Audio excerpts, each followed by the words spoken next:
একটা সিচুয়েশন আছে, যদি জাহাজ স্টল করে, স্টল স্পিডে এসে যায় এয়ারক্রাফট, তখন যদি ল্যান্ডিং গিয়ার মুভমেন্ট করা হয় তাহলে কিন্তু জাহাজের স্পিড আরও ড্রপ করে যাবে। সো অনেক সময় পাইলট তখন সেফটি মেজার নেয় যে এই মুহূর্তে যেহেতু স্পিড নেই, I will not change the configuration of the aircraft for the time being.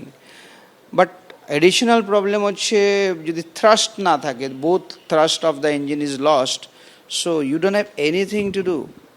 So now but initial ভিডিওটা দেখলে অনেক সময় মনে হয় যে এয়ারক্রাফট স্টল করলো কেন এবং ল্যান্ডিং গিয়ার কেন আপ হলো না, এবং সেকেন্ড টাইম যদি স্পিড মিনিমামই থাকে তাহলে আর নোজ আপ করতে গেলে obviously you will lose further speed, কারণ পাওয়ার নেই।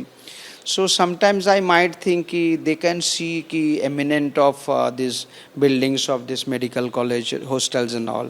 ওটাকে যদি একটু অ্যাভয়েড করে ওদেরকে যদি বাঁচানো যায়, pilot might was trying to save people and এয়ারক্রাফটটাকে যদি সিটি সাইড থেকে আরেকটু দূরে নিয়ে যাওয়া যায়। But Ahmedabad airfield elevation is 189 feet, that means close to 200 feet. If people are saying 500-600 feet achieve করেছে জাহাজ, that means basically above ground level is only 400 feet, 500 feet you have achieved. So that means you don't have any time, man, to save that mission actually.